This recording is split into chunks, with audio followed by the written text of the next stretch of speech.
हे दोस्तों, पिछले कई सालों से यामाहा एफजी की एक अलग ही रेपुटेशन थी। फिर यामाहा एफजी V2 आई और ज़्यादा रेपुटेशन बढ़ी। फिर V3 आई तो लोगों को उसकी बिल्ड क्वालिटी के ऊपर डाउट्स हुए। बाद में V3 BS6 आई तो लोगों को उसकी पावर कम लगी और परफॉर्मेंस पे डाउट हुए। लेकिन पिछले 11 महीनों में जब से मैं यामाहा एफजी का यूज़र रहा हूँ, मैंने कई सारे पॉइंट्स को झुटलाया और ये बताया कि कितना अच्छा एक्सपीरियंस किसी बायर को मिल सकता है इस बाइक में। मैंने प्राइम रिकमेंडेशन दिया कि 150cc में अगर यंगस्टर्स को एक बेहतरीन बाइक चाहिए जो लुक्स में भी अच्छी हो, परफॉर्मेंस में अच्छी हो और रिलायबल भी हो, बिल्ड क्वालिटी अच्छी हो, अच्छी हैंडलिंग मिले, कंफर्टेबल राइड मिले, तो उनको यामाहा एफजी लेनी चाहिए। उसके बाद में कुछ यंग एडल्ट्स को भी ज़रूरत लगी कि यामाहा एफजी जैसी रिलायबल बाइक उनके पास हो, तो उन्हें भी मैंने रिकमेंडेशन दिया। लेकिन अब मेरी गाड़ी को 1 साल होने जा रहा है और आज मैं शेयर करना चाहता हूँ अपना 1 साल का ओनरशिप एक्सपीरियंस ब्रीफ में, लेकिन साथ में मैं बताऊँगा कुछ untold story about my Yamaha FZ bike. तो लेट्स स्टार्ट।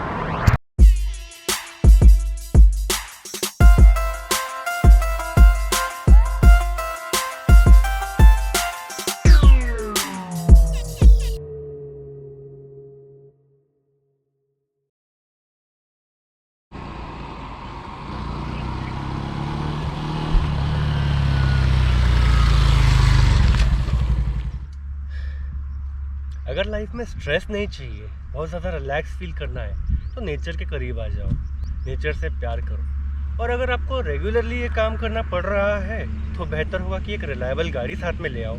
मैं लेकर आया हूँ यामाहा एफजी, क्योंकि यही गाड़ी मेरे पास फ़िलहाल है इस लायक की। बट आप टूरिंग के लिए कोई और बाइक भी लेकर आ सकते हैं, जिससे आप ऑफ रोडिंग कर सकें, टूरिंग कर सकें, हाईवे क्रूजिंग कर सकें, आप कहीं लंबे लंबे ट्रिप पर जा सकें। मैं भी प्लान कर रहा हूँ इस गाड़ी के साथ बहुत दूर तक जाऊँ, क्योंकि पिछले 11 महीनों में इस गाड़ी ने मुझे काफ़ी ज़्यादा कॉन्फिडेंस दिया है और एक्साइटमेंट भी दिया है।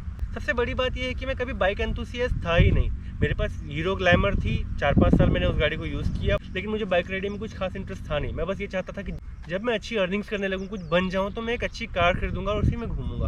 लेकिन जब मैंने क्रेटा खरीद ली, 2 साल उसके साथ भी गुजार लिए, तब मुझे रियलाइज़ हुआ कि डेली कम्यूटिंग में तो एक बाइक ही चाहिए होती है, ताकि कन्वीनियंट भी हो, ट्रैफिक में हैंडलिंग भी कर सके और उसमें भी अगर मज़ा आना चाहिए है और वो अफोर्डेबल होनी चाहिए, तो उसका फ्यूल एफिशिएंसी भी ठीक ठाक हो।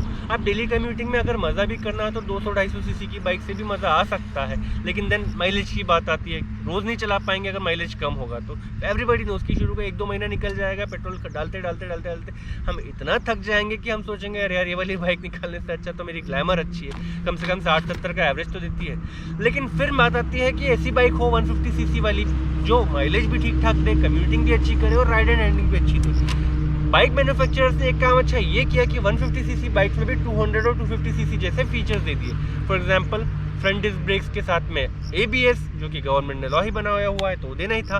उसके साथ साथ में सेकंड में रियर डिस्क ब्रेक, जो कि आपको अच्छी ब्रेकिंग भी देता है, रिलायबिलिटी देता है, अच्छी हैंडलिंग देता है। उसके अलावा एक चीज़ जो यामाहा एफजी बहुत पहले से दे रही थी, वो है रियर का fat tyre, which is 140 mm, which is the thickest of its segment. तो ऐसे फीचर्स की वजह से आपको लगता है कि आपकी गाड़ी तो महंगी वाली गाड़ी है, हैंडलिंग अच्छी हो गई, परफॉर्मेंस अच्छा हो गया। अच्छा, परफॉर्मेंस की बात हुई तो इंजन भी देखो। V3 में BS6 वाला इंजन जो है अंडर पावर्ड बोल रहे थे लोग, लेकिन मैंने इसकी राइडिंग करके देखी। जब मैं बहुत ज़्यादा हैवी वेट हो गया था, 92 kg, तब मैं 103 की टॉप स्पीड पर गया। अब जिम जाने लगा हूँ तो मैं 89 kg पर आ गया हूँ, तो आज मैंने 105 की स्पीड टच करी। आगे जा करके मैं और वेट लॉस करूँगा तो शायद मेरी टॉप स्पीड 110 तक के भी चले जाए। देखते हैं, वो भी मैं शेयर करूँगा। बट बात करते हैं कि स्पेशल क्या है इस गाड़ी में ऐसा जो मैंने अभी तक नहीं बताया, क्योंकि मैंने शायद 15-20 वीडियोस इसके ऑलरेडी बना दिए पिछले 11 महीनों में। Ride handling, reliability, braking, performance, build quality, comfort, practicality, क्या नहीं बताया, माइलेज तक अच्छे से अच्छा बता के दे दिया। I think everything has been told already. But what is it about ownership, what is it about the prestige? शायद स्टाइलिंग फैक्टर्स एंड फैशन, ये कुछ ऐसे फैक्टर्स हैं जो पिछले कई महीनों में प्रैक्टिकलिटी बताते बताते मैं भूल गया और आपको बताया भी नहीं। लेकिन वो फैक्टर्स मैं फील रोज कर रहा था बट बोल नहीं रहा था। ये क्या फैक्टर्स हैं? सबसे पहले तो यार पीछे चलते हैं और याद करते हैं कि मैंने जब 23 रीजंस बताए थे इस गाड़ी को परचेस करने के बारे में, जिसकी वजह से कई सारे लोग मेरे साथ जुड़े, जिसकी वजह से कई सारे लोगों ने एफजी परचेस करी मेरे वीडियोस देख करके, और आज मेरा व्हाट्सएप ग्रुप फुल है यामाहा एफजी के ओनर्स एंड फैंस की वजह से। तो क्या है वो 23 रीजंस, वो तो आपको ऑलरेडी पता है। उनमें से कुछ रीजंस हैं जो बाद में मैंने कभी नहीं बोले। उनमें से सबसे इंपॉर्टेंट फैक्टर लगता था इसके लुक्स, इसका मस्क्यूलर लुक, जिसकी वजह से ये गाड़ी हेल्दी इंसान पर तो बहुत ज़्यादा सूट करती है और कम हेल्थ वालों पे भी अच्छी खासी सूट करती है। दूसरी वजह थी इसका ओवरऑल एरोडायनेमिक डिज़ाइन, जिसकी वजह से इसकी ग्लाइडिंग करने में काफ़ी मज़ा आता था। तीसरा फैक्टर था इसका राइडिंग स्ट्रक्चर जो अर्गोनॉमिक्स है। अब उसमें मैं कंफर्ट के बारे में बात नहीं कर रहा हूँ, तो बहुत बार कर लिया, लेकिन जो राइडिंग स्ट्रक्चर था, जो पोजीशन में जो पोज देना होता है राइडर को उसको चलाते वक्त, उस पोज में इतना ज़्यादा मज़ा आता है ना, फील होता है कि हम कोई बढ़िया गाड़ी चला रहे हैं। और जब कॉलोनीज से गुजरते हैं, जब हम लोग मार्केट एरिया से गुजर रहे होते हैं, बाकी की बाइक्स आसपास होती है, then you feel you're distinguish from the crowd, और वो वाली फीलिंग तो प्राइसलेस होती है। ऐसे कई सारी चीज़ें मैंने फील करी है पिछले 11 महीनों में, बहुत ज़्यादा मज़ा मुझे आया, प्रेस्टीजियस फील हुआ। कई सारी अच्छी अच्छी बाइक्स हैं सिमिलर सेगमेंट में जो बुरी नहीं है, लेकिन उनके बारे में मैंने ये नोटिस किया है कि उनके राइडर्स भी मेरी गाड़ी को नोटिस करते हुए देखे गए। मैंने अपनी गाड़ी में आज तक कुछ एक्स्ट्रा लगाया भी नहीं है, सिवाय टैंक पैड के, जो कि मुझे यामाहा ने ही दिया है, और एक गोप्रो का स्टिकर जो सिर्फ कैमरा में आता है जब मैं राइडिंग वाला वीडियो दिखाता हूँ। उसके अलावा मैंने इस गाड़ी में कुछ लगाया ही नहीं कभी। फिर भी ये गाड़ी अच्छा खासा रोड प्रेजेंस देती है। रोड प्रेजेंस की वजह से ही लगता है कि यार पैसा वसूल हो गया, लेकिन डेली कम्यूटिंग में रोड प्रेजेंस सबसे ज़्यादा इंपॉर्टेंट नहीं होता। सबसे ज़्यादा इंपॉर्टेंट होता है कंफर्ट और माइलेज। और राइडिंग कंफर्ट इस गाड़ी का मैंने पहले कई बार बताया। सबसे पहले क्या किया था, मैंने 16 फरवरी 2020 को इस गाड़ी की डिलीवरी लेके 220 किलोमीटर चलाकर ले आया। मैं चाहता तो ये गाड़ी अपने शहर में नागपुर में भी खरीद सकता था, लेकिन मैं इसको 200 किलोमीटर दूर जा करके एमपी से खरीदा, क्योंकि वहाँ से यहाँ तक मुझे राइडिंग करके आना था। और कुछ फैक्टर्स जो हमेशा के स्टीरियोटाइप्स बने हुए हैं कि नई नई बाइक खरीदी है तो उसको 80-90 पर मत चलाओ, 60-70 पर चलाओ। तो दोस्तों वो वाला टॉपिक यहाँ पर अप्लाई नहीं होता, और ये वाली बात मैं प्रूव कर चुका हूँ, क्योंकि मेरी गाड़ी का एवरेज भी कंट्री का टॉप है। यामाहा का इंजन बहुत ज़्यादा रिलायबल होता है, कितना भी घसो कैसा भी चलाओ वो चलता है, बढ़िया चलता है। आई डोंट नो क्या काम कंपनी ने इसमें किया हुआ है, इंजन पे सबसे ज़्यादा फोकस है। तो जब मैं गाड़ी को चलाकर आया था उस दिन 16 फरवरी 2020 को 220 किलोमीटर चलाया, तो 80, 85, 90 की स्पीड तक मैंने टच करी, और क्रूजिंग में करा था 70, 75 तक के, और काफ़ी ज़्यादा मज़ा मुझे आ रहा था। ब्रांड न्यू बाइक होने के बावजूद मुझे ऐसा कुछ फील नहीं हो रहा था कि यार ये वाली गाड़ी जो है थोड़ी सी वाइब्रेशन ज़्यादा कर रही है, साउंड ज़्यादा कर रही है। उस टाइम ये गाड़ी 8-10 किलोमीटर ऑलरेडी चली हुई थी, और ये गाड़ी मुझे लगता है टेस्टिंग के लिए चलाई गई थी। इसके अलावा ज़्यादा गाड़ी यूज़ भी नहीं किया गया था, फिर भी गाड़ी काफ़ी स्मूथ चल रही थी।